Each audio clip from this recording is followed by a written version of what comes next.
आज हम देखेंगे क्लास 9th का जो गणित की परीक्षा दिन है 2023 की, उसका ये 11वां क्वेश्चन। इससे पहले जितने भी क्वेश्चन हैं उन्हें हम आपके लिए करवा दिए हैं। यदि आप वो देखना चाहें तो हमारी पिछली वीडियो देख सकते हैं। तो चलिए हम देखते हैं 11वां, पेज नंबर 68 पे है, चौथा। ये रहा, समीकरण 2x प्लस वाई बराबर 7 के कोई 2 या 3 हल लिखता है। ठीक है, तो इस तरीके से हम ये कैसे हल करेंगे वो देख लीजिए। तो सबसे पहले नंबर आप इससे किसी एक का मान निकालिए, चाहे x का निकालो चाहे y का। तो जब अपन x का निकालेंगे तो हमें 2 को बटे में लेना पड़ेगा, इसलिए हम किसका निकाल लेते हैं, y का। तो क्या लिखेंगे यहाँ पे, y बराबर 7 माइनस 2x का कर देंगे पक्षांतर, तो ये कैसे हो जाएंगे अपने माइनस के। ठीक है, तो अपन इसमें क्या करते हैं कि जब x का मान रखना पड़ेगा, एक बार रख देंगे 0। तो जब x बराबर 0 तब क्या होगा अपना y का मान, y बराबर 7 माइनस 2 और x का मान 0, यानी कि ये पूरा 0 हो जाएगा। तो y बराबर कितना बचेगा, 7। ठीक है, ये पहला हल हो गया। फिर दूसरा रख देंगे, x बराबर कितना, 1।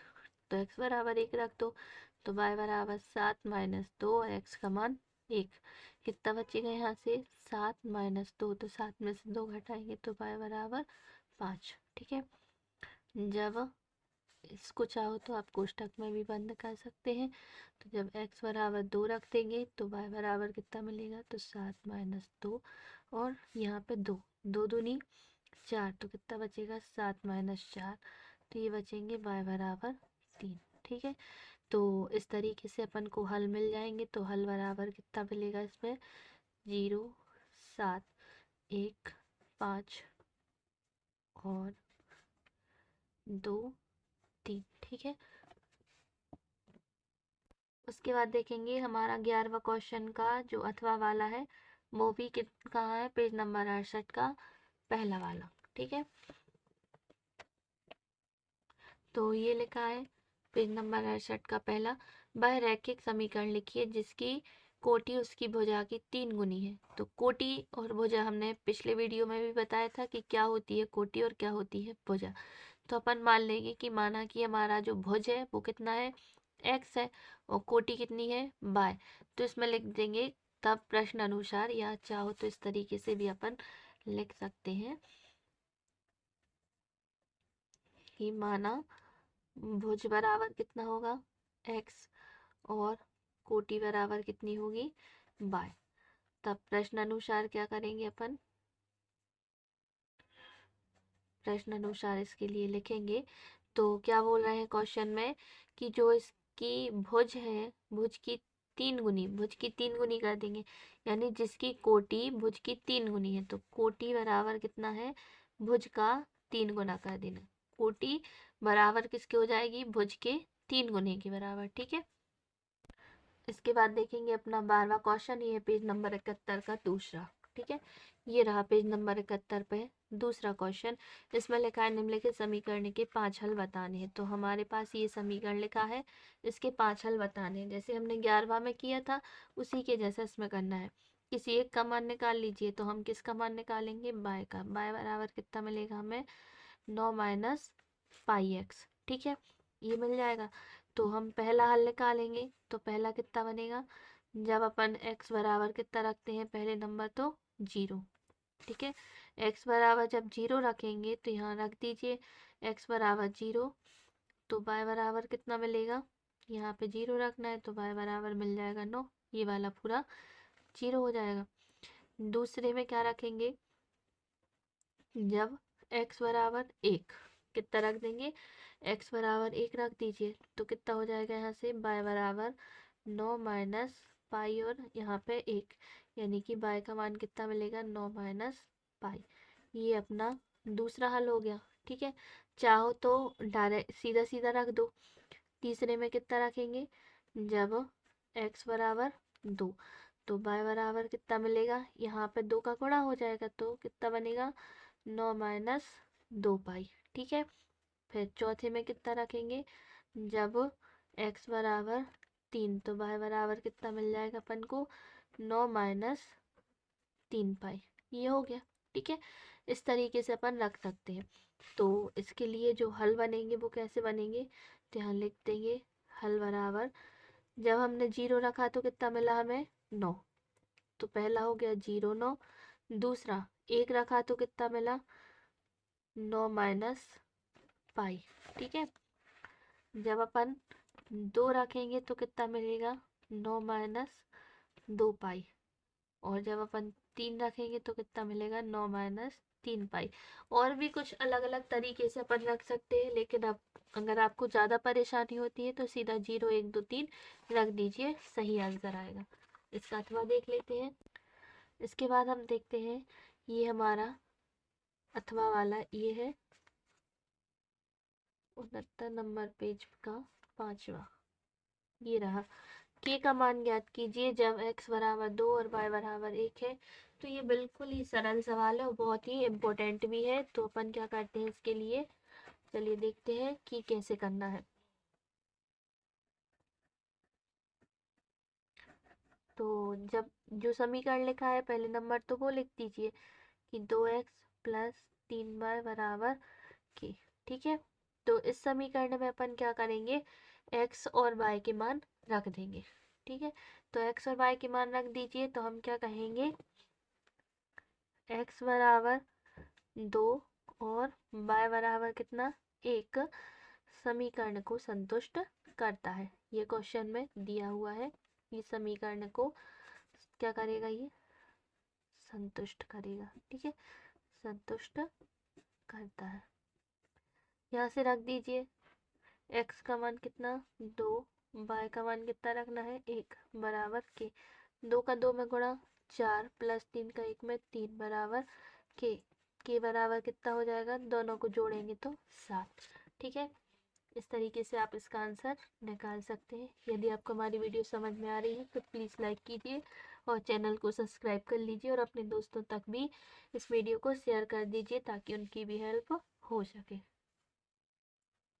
इसके बाद 13वां क्वेश्चन है, यह ज्ञात है कि x प्लस वाई बराबर 10 और x बराबर z है, तो दर्शाइए कि z प्लस वाई बराबर कितना है 10। बिल्कुल ही सरल सवाल है, तो इसे हम देख लेते हैं 74 नंबर पेज का दूसरा।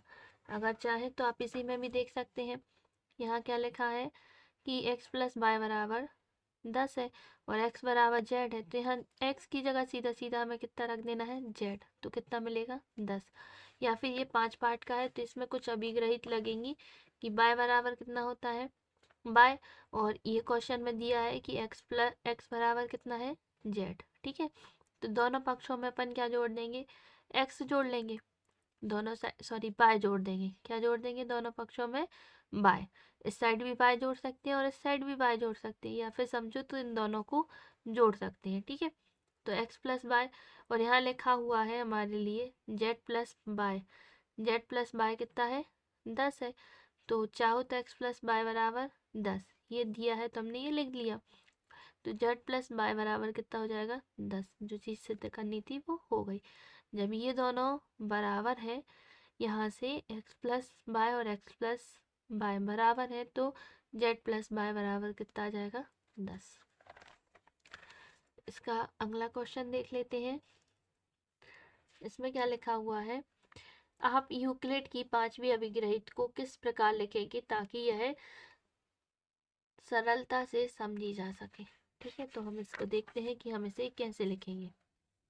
तो क्या लिखते हैं, ये है 10वां क्वेश्चन, यदि एक सीधी रेखा दो सीधी रेखाओं को प्रतिच्छेद करे। क्या करती है, यदि कोई एक सीधी रेखा दो सीधी रेखाओं को प्रतिच्छेद करे और अपने एक ही ओर के अंतः कोणों का योग दो समकोण से कम हो तो वे रेखाएं प्रतिच्छेदी रेखाएं होंगी, समांतर नहीं। तो वो रेखाएं कैसी होंगी, प्रतिच्छेदी, मतलब यदि इनका ये कोण 180 अंश से थोड़ा बहुत कम चला जाए, अंतः कोणों का योग, यानी यहाँ का और यहाँ का योग यदि अंतः कोण बना रहे हैं जो अपन, तो उसका योग 180 से यदि थोड़ा बहुत भी कम चला जाए तो वो एक दूसरे को क्या करेंगी, प्रतिच्छेद करेंगी।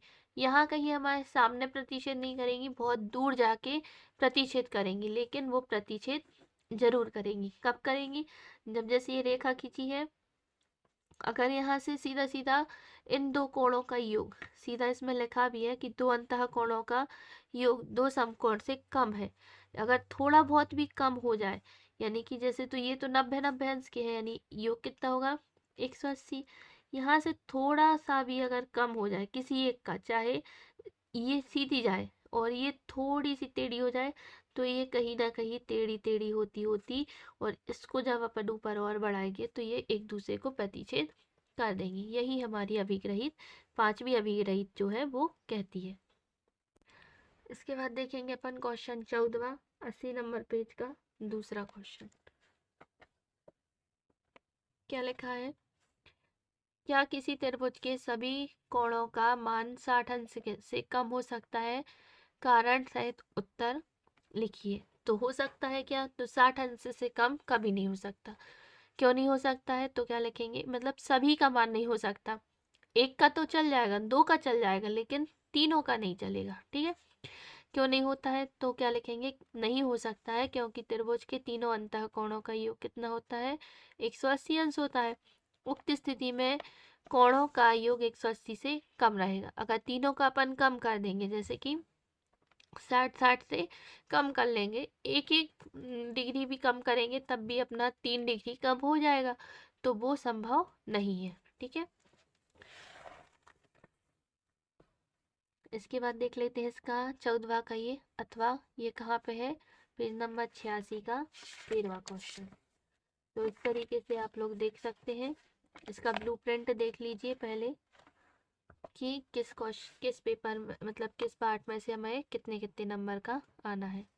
इसमें लिखा है संलग्न चित्र में एक्स, वाई और जेड के मान ज्ञात कीजिए, फिर दर्शाइए कि ए बी समांतर है सी डी के। ठीक है, फिर उसके बाद क्या दर्शाना है अपन को कि ए बी समांतर है सी डी के। तो यहाँ देखिए एक्स प्लस वाई और जेड के मान, एक्स वाई और जेड तीनों के, एक्स वाई और जेड, ये बहुत इंपॉर्टेंट क्वेश्चन है, आपको आ सकता है।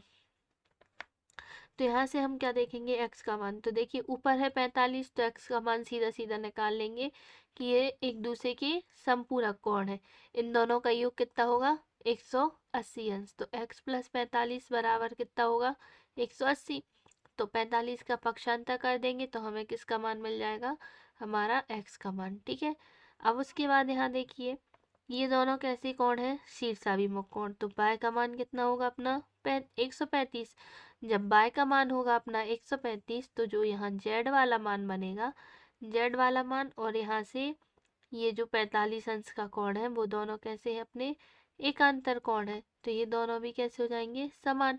या फिर 135 ये हो गया तो जेड को हम निकाल सकते हैं, 180 में से 135 घटाओगे तो जेड का मान मिल जाएगा। ठीक है, तो उसको भी निकाल सकते हैं, या इसमें आप देख लीजिए।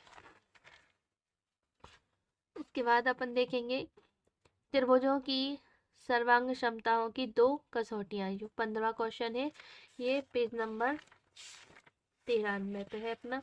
तो ये बिल्कुल ही सरल कसौटियां होती हैं, अगर आप एक बार पढ़ लेंगे तो जरूर इसको लिख के आएंगे। तो पहला है, कोई भी दो लिखनी है, ये चार होती है, इनमें से हमें कितनी लिखनी है? दो। ठीक है, दो त्रिभुज सर्वांगसम होंगे, कब होते हैं? तो देखिए एस एस एस, तो सबसे पहले नंबर आपको एक बात पता होनी चाहिए कि एस का मतलब क्या होता है? अपनी साइड। एस का फुल फॉर्म क्या होगा? साइड। साइड मतलब क्या होती है? भुजा। ठीक है, फिर है ए मतलब क्या होता है? एंगल। एंगल मतलब कोण। तो ये दो चीजें रहेंगी। तो एस एस एस सर्वांग क्षमता में क्या होता है कि दो त्रिभुज सर्वांग सम होंगे यदि उनकी क्या रहेगी? एक त्रिभुज की तीनों भुजाएं दूसरे त्रिभुज की तीनों भुजाओं से अलग अलग बराबर हो। अगर बराबर होंगी तो वो दोनों त्रिभुज सर्वांग सम होंगे। ठीक है, ऐसे एस मतलब क्या होगा? एक त्रिभुज की दो भुजाएं और उसके अंतः बना हुआ कोण दूसरे त्रिभुज की दो भुजाओं और उनके अंतर्गत बना हुआ कोण, मतलब बीच में बना हुआ कोण अगर अलग अलग बराबर है। ठीक है, तो इस तरीके से आप ये चारों पढ़ लीजिए। उसके बाद देख लेते हैं अपन इसका अथवा। तो ये है 96 नंबर पेज का 10वां। ये रहा कि कोण ए बराबर 90 है, ए बी बराबर ए सी है, तो कोण बी और कोण सी निकालना है। तो हमें क्या दिया है कि कोण ए बी मतलब भुजा ए बी बराबर ए सी, तो क्या होगा कोण बी बराबर कोण सी। अब हमें इसका मान ज्ञात करना है, तो हम क्या लिखेंगे कि हम जानते हैं त्रिभुज के तीनों अंतः कोण कितने होते हैं अपने 180 अंश के। तो कोण ए प्लस कोण बी प्लस कोण सी बराबर 180 अंश। ये दोनों मान लेंगे x और एक है 90, तो 2x और ये 90 का पक्षांतर कर लेंगे, तो x बराबर कितना आ जाएगा अपना 45। थैंक यू, मिलते हैं नेक्स्ट वीडियो में।